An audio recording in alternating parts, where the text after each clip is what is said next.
Hello my viewers, welcome back to my channel. So how are you all? I hope you all are doing well.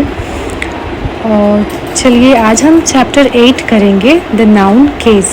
ठीक है, जैसा कि आप सब जानते हो हम रेनन मार्टिन के बुक से, ग्रामर बुक से हम सारे चैप्टर्स कवर कर रहे हैं। हमने चैप्टर 7 कर लिया है प्रीवियस वीडियोस में, जो आप मेरे प्लेलिस्ट में जाकर देख सकते हो। और तो आज हम चैप्टर 8 करेंगे which is the noun case. ठीक है, इससे पहले हमने देखे नाउन देखने में ऐसा छोटा है, बट नाउन में काफ़ी सारी चीज़ें होती हैं पढ़ने के लिए। ओके, जैसे हमने नाउन में कवर किया ना, नाउन के टाइप्स देखे, नाउन के जेंडर्स देखे, है ना, फिर आप नंबर सीखा हमने प्रीवियस वीडियो में। और आज हम देखेंगे द नाउन केस। ठीक है, केसेस देखेंगे नाउन में क्या क्या केसेस हम देखते हैं। ओके, तो चलिए स्टार्ट करते हैं। देखिए सबसे पहला है, फर्स्ट केस है हमारा सब्जेक्टिव, जिसे हम नॉमिनेटिव केस भी कहते हैं। ठीक है, सब्जेक्टिव केस और नॉमिनेटिव केस। फॉर एग्जांपल्स देखिए, विनय हेल्प्स देम।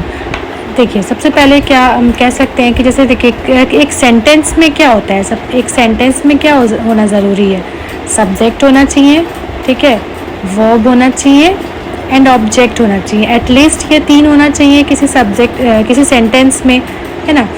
तो और भी चीज़ें होती हैं, बट मतलब कम से कम ये चीज़ें होनी चाहिए। ठीक है, एक सेंटेंस में सब्जेक्ट होना चाहिए, वर्ब होना चाहिए और ऑब्जेक्ट होना चाहिए। तो विनय हेल्प्स देम, यहाँ पे सब्जेक्ट क्या है हमारा, यहाँ सब्जेक्ट है हमारा विनय, है ना। सब्जेक्ट हमारा विनय है, हेल्प्स हो गया हमारा वर्ब और देम हो गया हमारा ऑब्जेक्ट। ठीक है, देम ऑब्जेक्ट का काम कर रहा है यहाँ।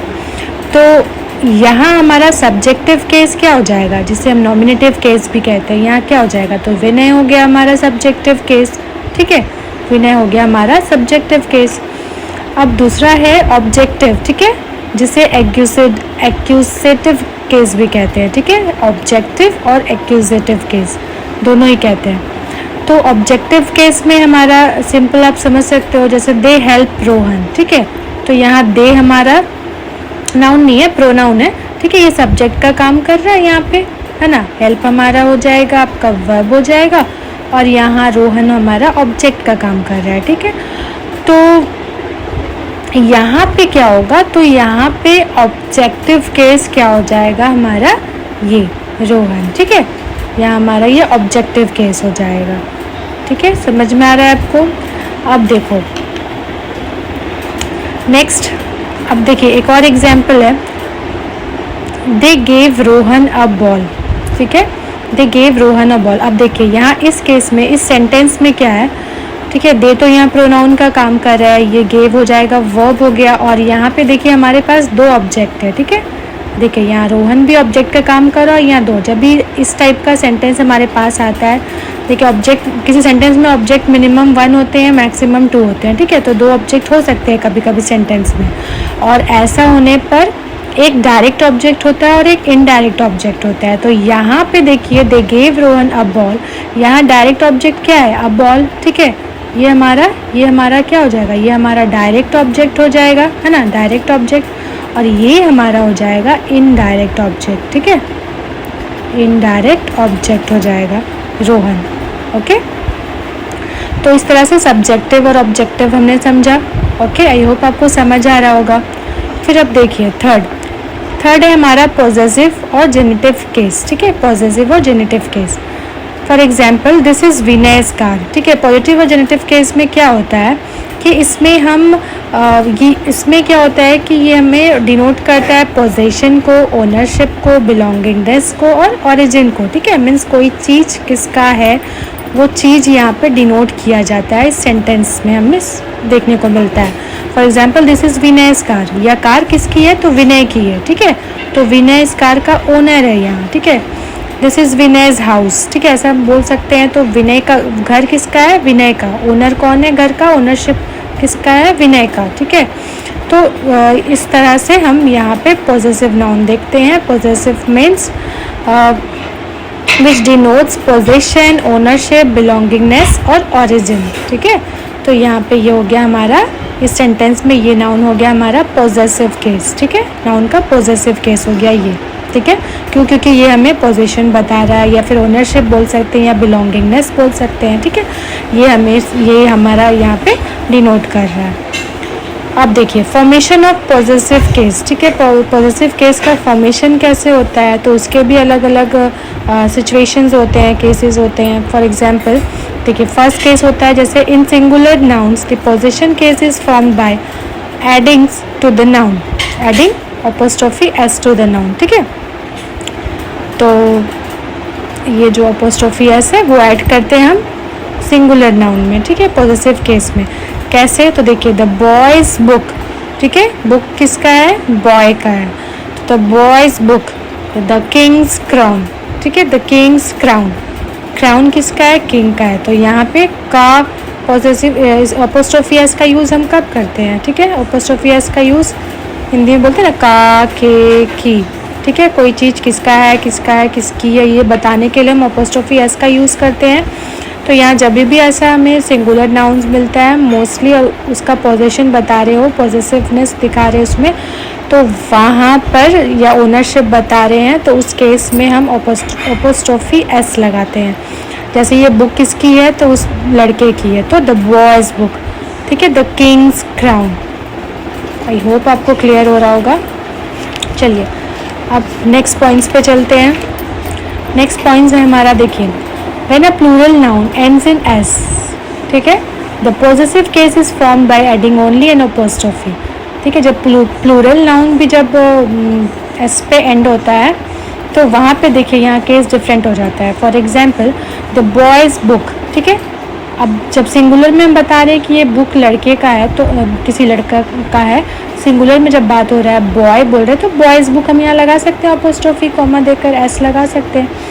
बट जब बॉयज़ लड़के, देखो यहाँ एक लड़का का बात हो रहा है, ठीक है, लड़का वन बॉय ना, तो हम अपोस्ट्रोफी कॉमा दिए एस लगाएं, बता दिए उसका पोजीशन उसमें, ठीक है, पोजीशन बता दिए कि बुक किसका है, लड़के का, उस लड़के का, सिंगुलर का बात हो रहा है यहाँ पर। जब हम बॉयज़ बोल रहे हैं, ठीक है, बॉयज़ यहाँ ऑलरेडी एस लगा हुआ है, ठीक है, ये प्लूरल फॉर्म में है ना। इसके पहले हम नाउन नंबर में देखें ना, सिंगुलर प्लूरल हमने सीखा, ठीक है, तो बॉय का बॉयज़ होता है ना प्लूरल, बॉय हो गया हमारा सिंगुलर और बॉयज़ हो गया हमारा प्लूरल।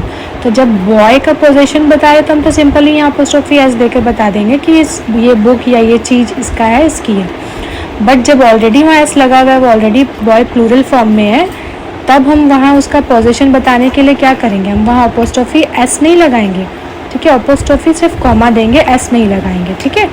वाई, बिकॉज ऑलरेडी ये प्लूरल फॉर्म में है, ऑलरेडी इसमें एस लगा हुआ है, तो हम यहाँ पे सिर्फ अपोस्ट्रोफी कॉमा लगाएंगे, एस नहीं लगाएंगे, ठीक है, ध्यान रखिएगा। कब होता है ऐसा, जब ये प्लूरल फॉर्म में दिया हुआ है ऑलरेडी, ठीक है। आई होप आपको क्लियर हुआ होगा। चलिए नेक्स्ट पॉइंट देखते हैं। नेक्स्ट पॉइंट है हमारा when a noun is plural but does not end in S, ठीक है, जब नाउन प्लूरल में है बट वो एस पे एंड नहीं होता है, ठीक है, the positive sign is form by adding apostrophe comma देकर एस लगाते हैं। इस केस में देखिए जब प्लूरल फॉर्म में दिया है वो एस पे एंड नहीं हो रहा बट प्लूरल फॉर्म में दिया है, वैसे नाउन में भी हम अपोस्ट्रोफी कॉमा देकर एस लगाते हैं, ठीक है। उस प्लूरल केस में हम अपोस्ट्रोफी कॉमा देकर एस लगाते हैं, जैसे चिल्ड्रेंस बुक, मेंस क्लब, ठीक है। यहाँ पे ऐसा नहीं कि हम इसको चिल्ड्रेन को चिल्ड्रेंस पहले एस लगाएंगे एंड देन फिर अपोस्ट्रोफी कॉमा देकर एस लगाएंगे, वो तो रॉन्ग हो जाएगा। तो ये इसका करेक्ट फॉर्म है, ठीक है, चिल्ड्रेंस अपोस्ट्रोफी कॉमा दिए बुक, ठीक है, चिल्ड्रेन बच्चों का बुक, मेंस क्लब। तो ये फिर नेक्स्ट पॉइंट देखिए नंबर 4, अ नाउन और a title consist of several words, ठीक है, जैसे for examples the king of Bhutan's visit, ठीक है। यहाँ पे हम दो नाउन देख रहे हैं, तो यहाँ मेन नाउन में नहीं लग के हम दूसरे वाले पे अपोस्ट्रोफी कॉमा देकर एस का यूज़ करते हैं, ठीक है, the king of Bhutan's visit, the prime minister of India speech, ठीक है। तो यहाँ the prime ministers of India speech नहीं लिखेंगे हम, यहाँ पे इंडिया पे सेकेंड वाले नाउन पे हम अपोस्ट्रोफी कॉमा देकर एस लगाएंगे, ठीक है। तो ये हो गया राइट फॉर्म इसका। हम अगर यहाँ अपोस्ट्रोफी कॉमा दे देंगे और एस लगा देंगे तो फिर ये रॉन्ग हो जाएगा, ओके। चलिए नेक्स्ट है nouns in opposition, when one noun describes another noun, ठीक है, जब एक नाउन दूसरे वाले को डिस्क्राइब कर रहा होता है तो उस केस में हम अपोजिशन का यूज़ करते हैं, अपोस्ट्रोफी कॉमा देकर एस लगाते हैं। कहाँ देखिए Rohan's my best friend car, तो ये रॉन्ग हो जाएगा, Rohan's my best friend car, ये सेंटेंस सुनने में भी सही नहीं लग रहा, तो यहाँ ये एकदम रॉन्ग है। ये करेक्ट फॉर्म इसका ऐसे होगा, Rohan my best friends car, यहाँ फ्रेंड कौन है, रोहन, ठीक है, रोहन कौन है? मेरा फ्रेंड है, ठीक है। तो ये डिस्क्राइब कर रहा है इसको, Rohan my best friends car. तो यहाँ पे हम फ्रेंड पे लगाएंगे अपोस्ट्रोफी कॉमा देकर एस, ये राइट है, ठीक है। चलिए नेक्स्ट है कॉमन पोजीशन।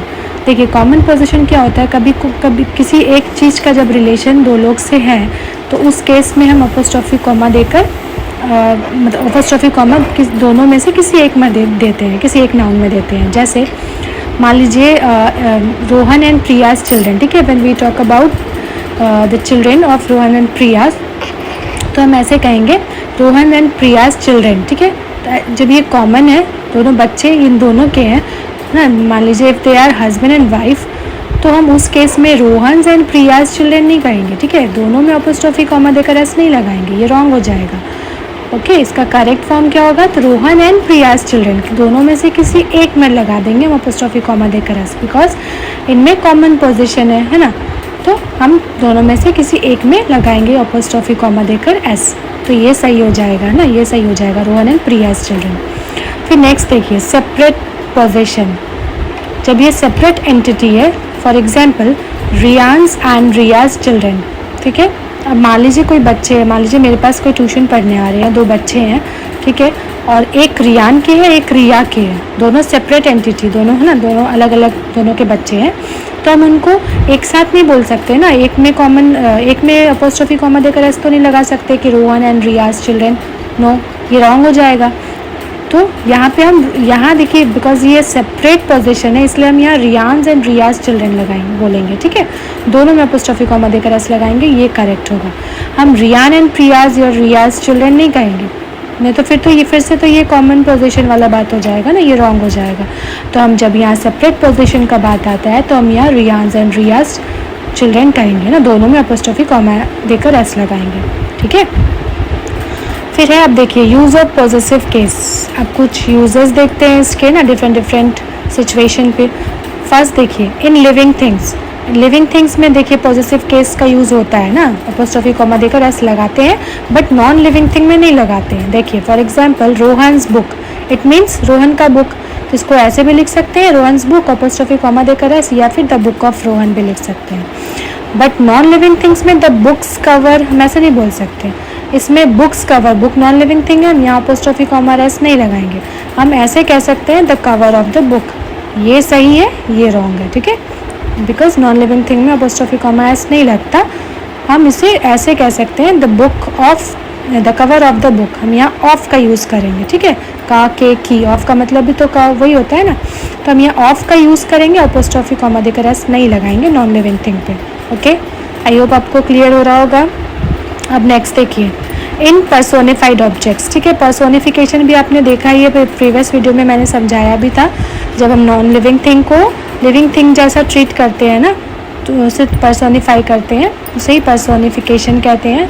तो पर्सोनिफाइड ऑब्जेक्ट्स में भी हम अपोस्ट्रोफी कॉमा देकर एस लगा सकते हैं, ठीक है, लगाते हैं, like duties, call, natures, laws ना, और भी होते हैं, बहुत सारे एग्जाम्पल्स हैं, ठीक है।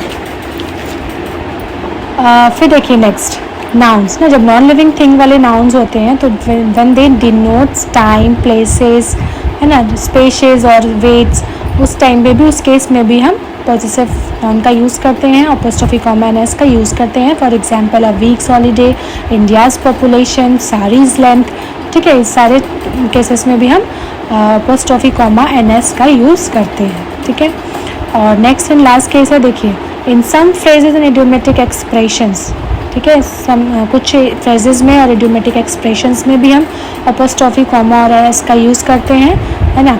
For example a stone's throw at his wits end to his heart's content, तो ये सारे जो फ्रेजेस और इडियोमेटिक एक्सप्रेशंस हैं, इसमें already apostrophe comma and S लगा होता है, तो इससे हम कुछ छेड़छाड़ नहीं कर सकते, इसमें हम चेंज नहीं कर सकते हैं, ठीक है, इसमें अपोस्ट्रोफी कॉमा एन एस लगा होता है ना, लगा सकते हैं। तो ये थे हमारे कुछ एग्जाम्पल्स जिससे मैंने आपको ये समझाया, ये चैप्टर आप, आई होप आपको क्लियर हुआ होगा। अगर आपको प्लीज़ थोड़ा भी क्लियर हुआ हो तो मेरे चैनल को सब्सक्राइब ज़रूर करना और इस वीडियो को लाइक करना, शेयर करना, और मेरे चैनल पे अगर आप नए हो तो प्लीज़ प्लीज़ प्लीज़ प्लीज़ मेरे चैनल को सब्सक्राइब कर लीजिए और सपोर्ट कीजिए मुझे अगर आपको मेरी वीडियोस पसंद आ रही हो तो। और हाँ, आप प्रीवियस वीडियोस भी देख सकते हो जो मैंने प्लेलिस्ट पे लगा रखा है, तो आप प्रीवियस वीडियोस भी सारे कंटिन्यूअसली देख सकते हो। और फिर ये वीडियो भी आज ही हमारा ये चैप्टर भी कंप्लीट हुआ है ना। इस वीडियो में हमने चैप्टर 8 कवर किया, द नाउन केस ना। आई होप आपको ये सारा क्लियर हुआ होगा। Subjective case, objective case, possessive case ना, सारा आपको क्लियर हो गया होगा। अगर थोड़ा डाउट हुआ भी होगा तो आप वीडियो को पॉज करके देख लो या फिर से देख लेना, आपको ज़रूर क्लियर हो जाएगा। और मेरे वीडियोस को शेयर करना, लाइक करना, चैनल को सब्सक्राइब ज़रूर कर लेना। और मैं मिलती हूँ आपसे नेक्स्ट वीडियो में। फिर हम नेक्स्ट वीडियो में चैप्टर 9 कवर करेंगे, ठीक है। और तब तक आप अपना ख्याल रखें, खुश रहें। और ये हाँ, ये ग्रामर जो हम कवर कर रहे हैं रेनन मार्टिन के बुक से कर रहे हैं, जैसा कि मैंने आपसे पहले भी बताया है, तो रेनन मार्टिन का ही सारा कंटेंट से ही मैं समझा रही हूँ आपको। तो आई होप आपको क्लियर हो रहा होगा। और रेनन मार्टिन का बुक जो ग्रामर के लिए बेस्ट बुक है, बहुत ही बेस्ट बुक है, ठीक है। तो ये आप अगर अच्छे से कर लोगे ना सारा चैप्टर्स, तो आपका ग्रामर मतलब 100% क्लियर हो जाएगा। और ये सारे कॉम्पिटिटिव एग्ज़ाम्स में आपको ग्रामर का देखिए यूज़ होता ही है, सब में ना ग्रामर के क्वेश्चंस आते हैं, तो ये आपको हर फील्ड में काम आएगा। ग्रामर, इंग्लिश ग्रामर नॉलेज तो आपको हमेशा ही काम देगा। तो आप अच्छे से सारे वीडियोस मेरे देख लो, आपको काफ़ी कुछ क्लियर होगा, काफ़ी हद तक आपकी ग्रामर क्लियर हो जाएंगी। और तो ठीक है, मैं मिलती हूँ आपको नेक्स्ट वीडियो में, नेक्स्ट चैप्टर में। Till then take care, bye bye and thanks for watching. Please subscribe करना ना भूलें।